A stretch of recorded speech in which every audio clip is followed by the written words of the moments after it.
What's up, guys? Mickle here. And just yesterday, the SEC filed an appeal in the Ripple SEC case. In this video, we're going to go over that appeal because the SEC was forced to make some shocking admissions in their filing. In this video, I want to go over the highlights. I want to show you how weak the SEC's case is actually looking on appeal, because I think a lot of lawyers who have been following this thing were actually shocked with some of the things the SEC was forced to say here. But before we get into that, I also want to go over a massive new Ripple partner that we just found out about. Now, this is something that's been heavily speculated on for a very long time, but just today we actually got confirmation that it's true. In this video, I want to break down exactly what that new partner is and how it's going to impact Ripple and XRP going forward. Make sure to stick around for that. This is huge. Like always, your support means so much to this channel. If you enjoy these videos, make sure to take a quick second to like this video and subscribe to my channel. It's really going to help me out so much. Also, if you ever need a good place to buy some XRP or the Flare token, make sure to check out my favorite exchange Uphold down in the description of this video.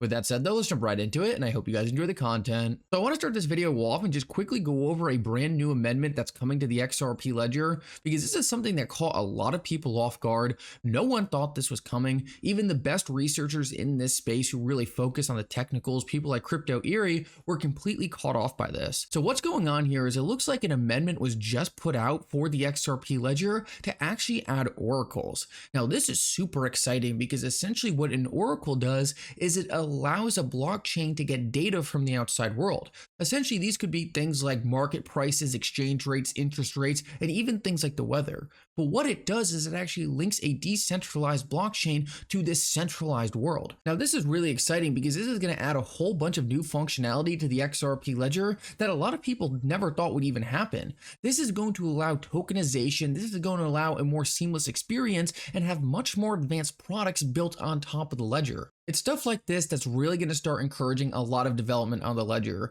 For a long time, there really wasn't that much functionality and programmability built into the XRP Ledger. It was really just good for payments, and therefore, if you weren't building a payments application, there really wasn't much there for you to work with. But what we're seeing is a ton of advancements happening right now in the background, and once they're integrated, we're going to see an XRP Ledger that is so much better for developers to build on. Overall, I think this, with the legal clarity we just got, it's really going to make the XRP Ledger a hub for some of the best applications being built in the cryptocurrency space, and this is something the XRP Ledger really hasn't had. The XRP Ledger became one of the top cryptocurrency market cap products without even having a large developer community. But I think things like oracles, I think things like smart contracts are really going to change this going forward. So overall, I'm super excited about this. This is something no one thought was coming, and now it looks like we're going to have oracles, NFTs, AMMs, and smart contracts all in the XRP Ledger. I mean, this is almost a completely different XRP Ledger than we had 2 years ago. It's super exciting. I want to move on though and quickly go over an announcement we just got, and this is directly from Uphold, funny enough, but what it is that Ripple has announced an official partnership for cross-border payments and interoperability with the Bank of International Settlements. Now, the Bank of International Settlements is the central bank of central banks. They have over 68 different board members from central banks all around the world, and essentially what it is a governing body for all the biggest central banks in the entire world. Now, what is so exciting about this is if the BIS is directly working with Ripple, well, we all know why they're working with Ripple. It's XRP. If they just wanted to work with a messaging company, they could have just worked with Swift, but they chose Ripple, obviously, for access to the digital asset XRP. But what this shows is all the central banks who also work with the BIS are now going to get green-lighted to work with Ripple and use XRP. Now, that's not saying that every single one of these central banks is going to do that, but the simple fact that the BIS is actually reaching out to work with Ripple shows that what we are seeing is a much larger acceptance for cryptocurrencies at these very powerful institutions. For a long time, everyone is saying central banks and institutions like the BIS would never touch cryptocurrencies. It's too risky. There's no use case. They don't actually help anything. But now what we're seeing is these organizations are directly teaming up with people like Ripple. Overall, this is just super exciting news. It shows that these large institutions understand they are not going to be able to build these products. They are not going to be able to build products that are better than cryptocurrency solutions. So rather than fighting it, rather than trying to create their own in-house solutions, they're just going to partner up with the private sector. That's why the BIS is now working with Ripple. And let me just tell you, there's going to be people saying, oh, this doesn't involve XRP. This doesn't involve XRP. If the BIS didn't want access to XRP, they would have just worked with Swift. They're working with Ripple for one reason. It's XRP, it's Ripple's secret weapon, and any company working with Ripple is working with Ripple to one day get access to that XRP.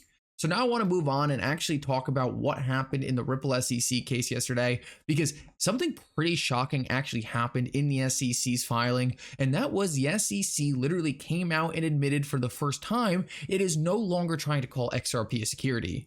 Funny enough, the SEC actually said in their filing they were never trying to call XRP a security, but they say right here that XRP is literally just computer code. Now, this is so ironic because we all know the SEC was saying the complete opposite over a year ago, but what happened is they understood they looked like complete fools in their arguments before, and are now trying to say, oh, we never said that at all. Now, John Deaton actually responded to this saying it seems like the SEC lawyers might have a personality disorder because of how many conflicting arguments they have put forward in this case. I mean, I could not agree more. Now, although I think it's totally embarrassing that they're being forced to switch their arguments, pivot, and lie about them not making these arguments in the past, I also think it's a massive step forward that they're not even trying to say XRP is a security. I mean, that is a shocking admission for the SEC. It literally shows that the arguments they were putting forth before in this case were bad faith arguments. They were just trying to do it in order to try to scare the market. They were trying to create some black swan scenario for XRP that would destroy the asset. This is what the SEC was trying to do with a legal argument they knew was not factual. The SEC is forced to pivot away from that here. They're no longer trying to say that XRP is a security. And the one thing I do want to know, because this is pretty interesting, is the SEC only saying XRP isn't a security, or are they admitting here that all cryptocurrencies aren't securities? Because if that's the case, I don't understand how this wouldn't totally tank their case against Coinbase, where they're once again trying to call the assets themselves securities. Either way, though, this is a pretty shocking admission. I think this is going to get the SEC in a lot of trouble down the road because in all these other cases, they're making the argument that the assets are the securities. So overall, this was definitely the most shocking thing we saw in this case, but there was one other small thing that was also pretty funny.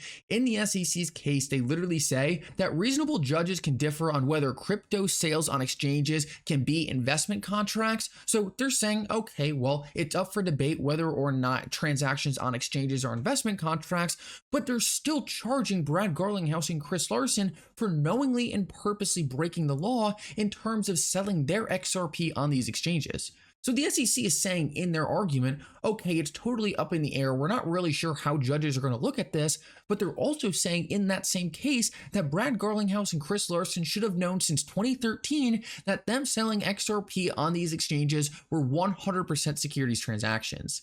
I mean, how does it not get more hypocritical than this? The SEC is literally making an argument in their case that, okay, well, it's really up in the air right now. It's really hard to know. We just need to see what the courts say. But then they're also saying that Brad Garlinghouse and Chris Larsen should have known since day one. It is a total joke. It's utterly embarrassing. And the real reason it's so embarrassing is because we have seen so many fraudsters walk right past the SEC, Sam Bankman-Fried, people like Do Kwon. Meanwhile, the SEC is trying to charge two of the best CEOs in crypto, two people who have been totally responsible since day one, with a borderline fraud charge, and there's nothing even there. The SEC is essentially just trying to make up charges to punish Brad Garlinghouse and Chris Larsen for absolutely no reason. This is not how we should be treating American innovators. We should not be attacking these people for doing their best. I mean, just think about this. We have gone through 3.5 years of the Ripple SEC case, and we have seen almost no damaging evidence from Ripple. Almost everything from the Ripple side has been completely reasonable. I haven't seen a single document where I thought, oh, Brad Garlinghouse should have never said this. I can't believe they were doing this in the background. The SEC made it seem like we were going to be finding all these damning documents, all these horrible things about what Brad and Chris were doing. They found absolutely nothing. And honestly, the worst things they found were simply, hey, we're super bullish on Ripple and XRP. It's a total joke. The SEC is just trying to punish these people out of spite. It's embarrassing from an American regulator to do to an American company, especially when large institutions like the BIS, like central banks all over the world are literally admitting that this company is the real deal. They are solving something big, and Meanwhile, while that's happening, the SEC is just trying to hold them back and punish Brad Garlinghouse and Chris Larson for being excellent executives. Either way, though, I'm sure this is going to fail miserably. This is a terrible look for the SEC. For them to have to go back and admit that all the arguments they were making before didn't even make sense and weren't in line with the law is a total joke, and I don't understand how Judge Torres could even try to take this seriously. Anyway, guys, thank you so much for coming. I hope you enjoyed this update. If you did, make sure to like and subscribe. It really does mean so much. And for now, Mickle out.